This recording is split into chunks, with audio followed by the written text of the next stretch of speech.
দর্শক, আমি শেখ ফরিদ আবারও আপনাদের সাথে যুক্ত হলাম। এই যে শহীদুল্লাহ হলের যে চত্বর রয়েছে, শহীদুল্লাহ হলের যে গেট রয়েছে, এই গেটের পাশ থেকে কিন্তু এখনো আবার টান টান উত্তেজনা সৃষ্টি হয়েছে। আপনারা দেখতে পাচ্ছেন যে এই যে আবার ধাওয়া পাল্টার মতো একটি অবস্থা সৃষ্টি হয়েছে। আপনারা আমাদের সঙ্গেই থাকুন। আমরা কিন্তু আপনাদেরকে সেই দুপুরের পর থেকেই কিন্তু আপনাদেরকে দেখানোর চেষ্টা করেছি।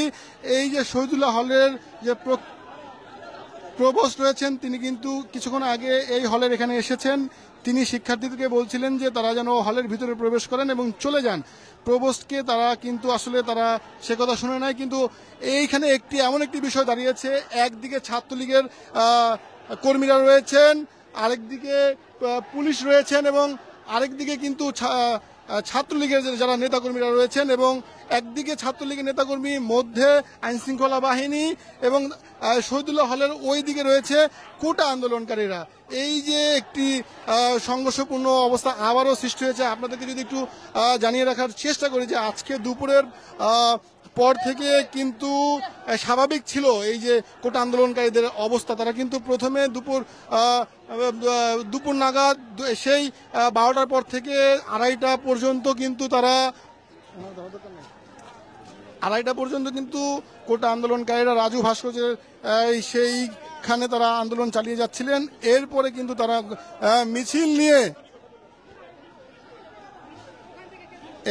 মিছিল নিয়ে সেই মল চত্বর বা যে সূর্য সেন হলের যে 71 হল, সেখানে তারা যান। সেখান থেকে তাদের যে সংঘর্ষ কিন্তু সেখান থেকেই শুরু হতে থাকে, সেখান থেকেই ধাওয়া পাল্টা পর্যায়ক্রমে চলতে থাকে। সেই ধাওয়া পাল্টার পর কিন্তু দেখা যাচ্ছে কোটা আন্দোলনকারীদেরকে ছত্রভঙ্গ করে দেয় ছাত্রলীগের নেতাকর্মীরা।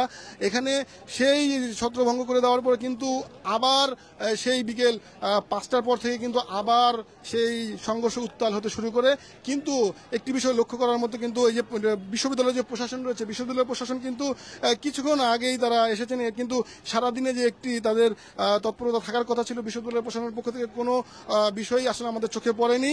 তবে এখানে যে একটি ঢাকা বিশ্ববিদ্যালয়ের যে একটি এরিয়া রয়েছেন, এখানে কিন্তু পুলিশের কর্মকর্তারা চাইলে আসতে পারে না। বিশ্ববিদ্যালয় প্রশাসনের পক্ষ থেকে তারা পারমিশন নিয়ে কিন্তু আসতে হয় এবং আইনশৃঙ্খলা বাহিনীর যারা সদস্যরা রয়েছেন তারা কিন্তু সন্ধ্যা নাগাদ যে আইনশৃঙ্খলা বাহিনীর সদস্যরা এসেছেন।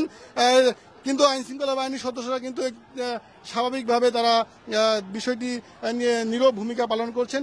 এই দিক থেকে শহীদুল্লাহ হলের এই দিকে কিন্তু সেই বিকেলের 5টার পর থেকে কিন্তু ধাওয়া পাল্টা সংঘর্ষ, ককটেল বিস্ফোরণ এবং গোলাগুলির পর্যায়েও হয়ে গিয়েছে। এবং আমরা এই যে কোটা আন্দোলনকারী যারা রয়েছেন তাদের সাথে কথা বলেছি, তারা বলছেন যে আমাদেরকে তাদের প্রায় 150-এর অধিকও লোক তারা আহত হয়েছেন এবং তাদেরকে ঢাকা মেডিকেলে চিকিৎসার জন্য তারা নিয়ে যাওয়া হয়েছে। এবং আমরা ছাত্রলীগের যারা দায়িত্বরত রয়েছেন, সাধারণ সম্পাদক থেকে সভাপতি, আমরা তাদের সাথে কথা বলে একটি বিষয় জানতে পেরেছি। তারা আমাদেরকে যেটি জানিয়েছেন, প্রায় 200-এরও অধিক তাদের নেতাকর্মী আহত হয়েছে এবং সকলেই কিন্তু আহত কর্মীদেরকে নিয়ে কিন্তু ঢাকা মেডিকেলের যে জরুরি বিভাগ রয়েছেন সেখানে চিকিৎসার জন্য কিন্তু তারা নিয়ে গিয়েছেন। এবং সেই ক্ষণ থেকেও কিন্তু সেখানেও কিন্তু একটি সংঘর্ষ বাধে এবং এখানে কিছুক্ষণ পর কিন্তু এই সংঘর্ষ ফুসে ওঠে এবং শহীদুল্লাহ হলের এখানে কিন্তু যে শহীদুল্লাহ হলের যে প্রভোস্ট রয়েছেন তিনি কিন্তু এসেছেন। তিনি তাদেরকে মাইকিং করে বলেছেন যে তারা যেন হলের দিকে চলে যায়, তারা যেন ক্যাম্পাসে তাদের রুমে চলে যায়। কিন্তু সেই বিষয়টি কিন্তু আসলে চোখে পড়েনি, তারা যায়নি। কিন্তু এই যে তার পাশেই জন্য পুলিশের সদস্যরা রয়েছেন, তাদের সাজোয়া যান রয়েছে, সেই সাজোয়া যান নিয়ে কিন্তু তারা দেখা যাচ্ছে ধীরে ধীরে তারা এগিয়ে যাচ্ছেন এবং পুলিশের পক্ষ থেকে কোনো ব্যবস্থা নেওয়া হবে কিনা বা তারা আসলে কোনো ভূমিকা পালন করবে কিনা সেটি আসলে একটু নীরবভাবেই দেখা যাচ্ছে পুলিশের কর্মকর্তারা এখানে রয়েছেন। এই যে সারাদিন বলা চলেই কিন্তু এই সংঘর্ষ ধাওয়া পাল্টা পর্যায়ক্রমে হয়েই যাচ্ছে। কিছুক্ষণ থেমে থাকলেও কিন্তু পর্যায়ক্রমে হঠাৎ আবার সেই ছাত্র কোটা আন্দোলনকারীরা ফুসে ওঠে। তারা বলছেন যে তাদের ভাইদের রক্ত কেন ঝরানো হলো। আর তারা কোটা আন্দোলনকারী শিক্ষার্থীরা আমাদেরকে আরো বেশ কিছু বিষয় জানিয়েছেন যে আজকে তারা স্বাভাবিকভাবে মিছিল করে যাচ্ছিলেন, কিন্তু ছাত্রলীগের যারা রয়েছেন তারা বহিরাগত কিছু লোকদেরকে নিয়ে এসে তারা তাদেরকে হামলা চালিয়েছেন, তাদের রক্তাক্ত করেছেন, তাদেরকে আহত করেছেন। এবং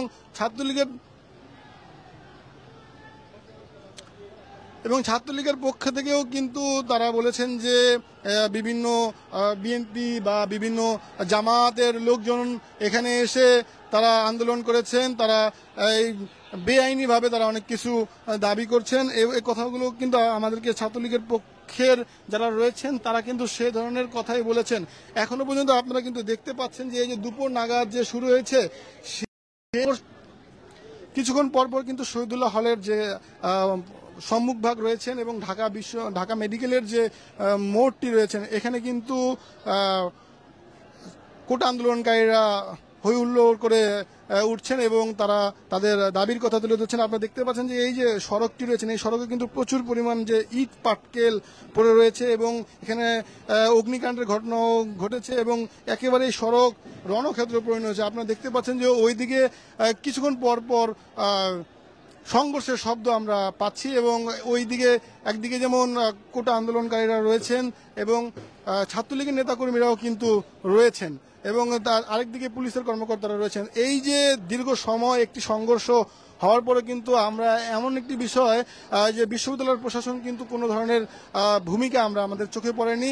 কিছুক্ষণ আগে এই শহীদুল্লাহ হলের যে প্রভোস্ট রয়েছেন তিনি এসে শুধু সান্ত্বনা দেওয়ার চেষ্টা করেছেন, কিন্তু কোটা আন্দোলনকারীরা সেটিকে তাদেরকে সরিয়ে দিয়েছেন যে তার এই কথায় তারা একমত নন।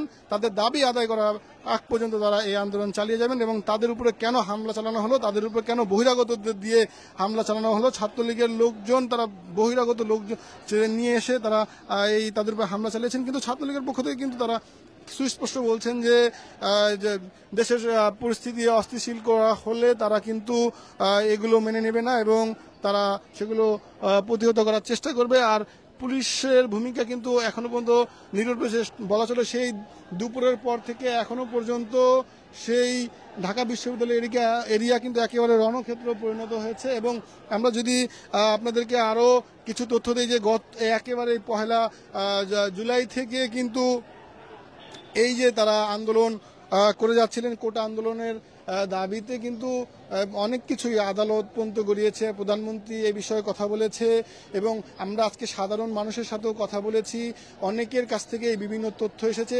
এইটি আসলে একটি জল ঘোলা পরিস্থিতির সৃষ্টি হয়েছে। আজকে যেমন দুপুরের পরে ছাত্রলীগের সাথে কোটা আন্দোলনকারীদের সংঘর্ষ বেঁধেছে, অনেকেই আহত হয়েছে।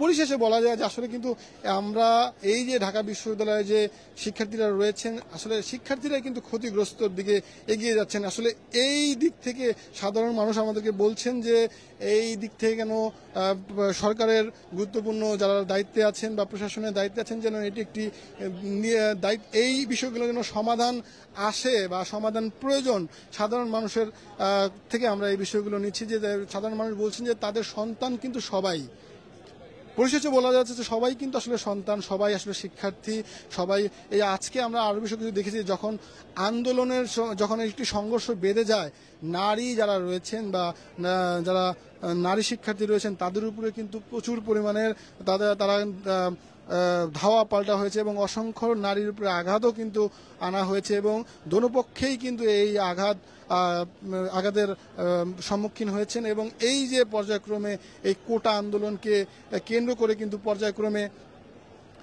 ছাত্র লীগ কিন্তু দীর্ঘদিন তারা চুপ ছিলেন এবং তারা আসলে নীরব ভূমিকা পালন করছিলেন।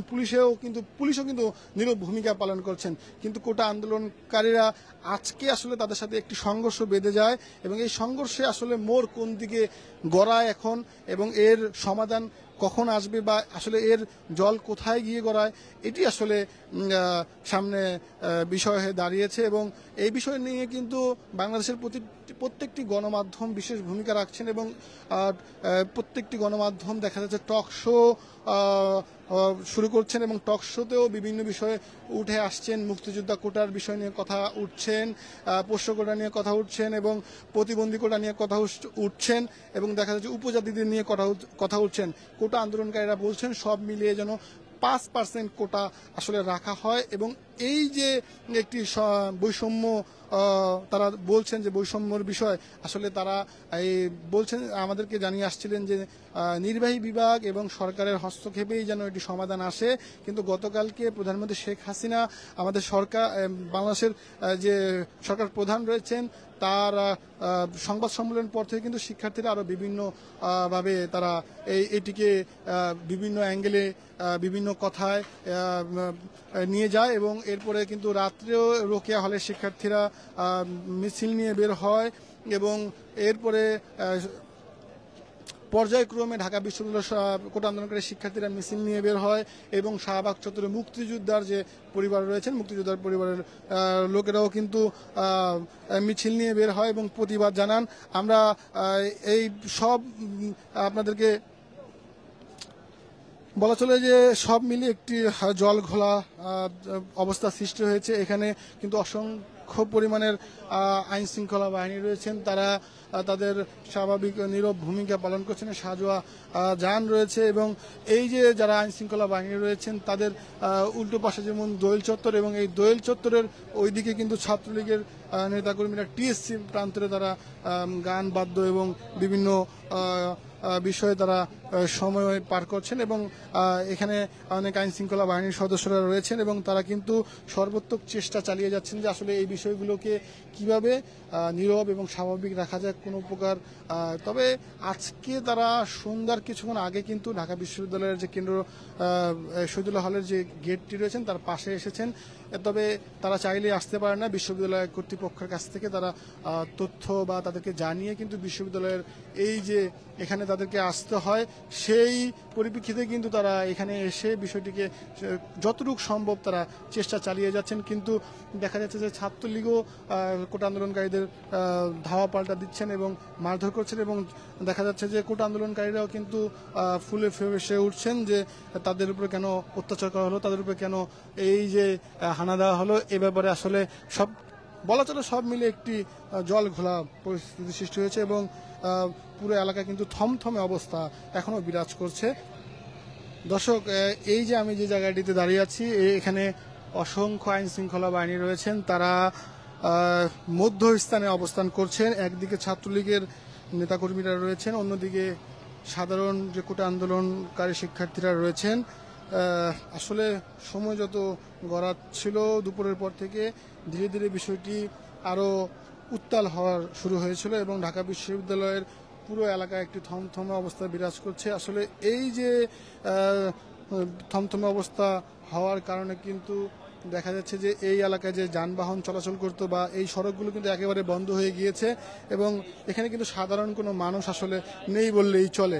কারণ এই যে থমথমে এলাকায় যেখানে সংঘর্ষ বাড়ছে, ককটেল বিস্ফোরণ হয়েছে, গোলাগুলি হয়েছে, এখানে আসলে একটি বিপজ্জনক এলাকা হিসেবে বর্তমানে চলছে। আপনারা দেখতে পাচ্ছেন যে এই যে সারা বিকেল জুড়ে যে সংঘর্ষ হয়েছে তার যে ইট পাটকেল যে ছোড়া হয়েছে সেগুলো কিন্তু ইতিমধ্যে এই সড়কে পড়ে আছে, অনেকের জুতা পড়ে আছে। আমরা আরেকটি বিষয়ে আপনাদেরকে বলি যে সেই দুপুরে যখন সুদর্শন হলের সেইখান থেকে যখন সংঘর্ষ বাধে সেখানে কিন্তু আমরা আপনাদেরকে লাইভেও দেখিয়েছি যে সংঘর্ষে অসংখ্য শিক্ষার্থীরা, দুই পক্ষের শিক্ষার্থীরাই তারা আহত হন। তাদের জুতা বাংলাদেশের যে জাতীয় পতাকা রয়েছেন এবং অনেক নারীর স্যান্ডেল, ব্যাগ এবং কানের দুল কিন্তু আমরা পরে থাকতে দেখেছি এবং এখানে সেখানে রক্তাক্ত অবস্থাও সৃষ্টি হয়েছিল এবং এই যে এখনো শহীদুল্লাহ হলের এলাকায়ও কিন্তু সেই পরিবেশই সৃষ্টি হয়েছে।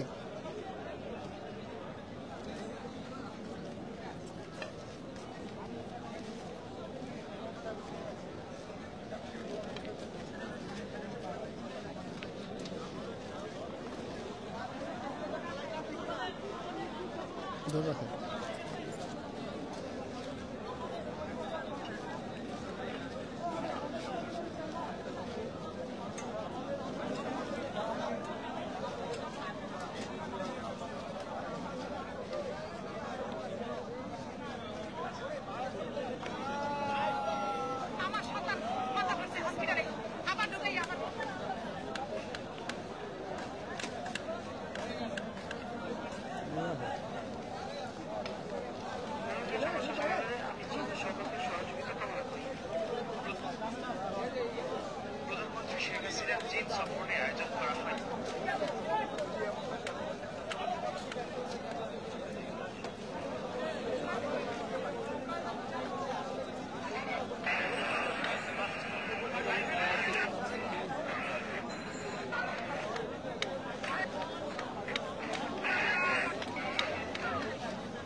শেষ করব, হ্যাঁ শেষ করব। দর্শক, আপনাদেরকে আমি কিন্তু সেই দুপুরের পর থেকে জগন্নাথ বিশ্ববিদ্যালয়ের যে শিক্ষার্থীরা এখানে এসেছেন এবং ঢাকা সারা দেশের যে শিক্ষার্থীরা এখানে উপস্থিত হয়েছেন, কোটা আন্দোলনরত শিক্ষার্থীরা, তাদের টোটাল বিষয় এবং সর্বোপরি তারা বিভিন্ন সংঘর্ষে জড়িয়ে যায় ছাত্রলীগের সাথে। আমরা কিন্তু আপনাদেরকে এই শুরু থেকেই কিন্তু সেই তথ্য দিয়ে আসছিলাম। ইতিমধ্যে রয়েছি শহীদুল্লাহ যে হলে রয়েছে, শহীদুল্লাহ হলের গেটের সামনে দাঁড়িয়ে আছি। এখানে এখনও কিন্তু কোটা আন্দোলনরত শিক্ষার্থীরা অবস্থান করছেন এবং তারা তাদের যে আন্দোলনে যে নানান তাদের সহপাঠীরা যে আঘাতপ্রাপ্ত হয়েছেন এবং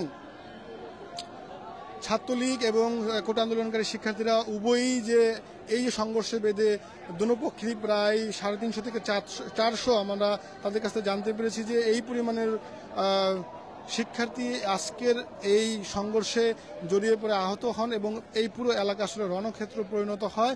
এখনও এই এলাকা পুরো থমথম অবস্থা রয়েছেন, প্রশাসনও কিন্তু রয়েছেন, ছাত্রলীগও রয়েছেন এবং কোটা আন্দোলনকারীরাও রয়েছেন। এই ছিল বর্তমান পর্যন্ত আমার কাছে কোটা আন্দোলন বিরোধী যে সংঘর্ষের সর্বশেষ তথ্য।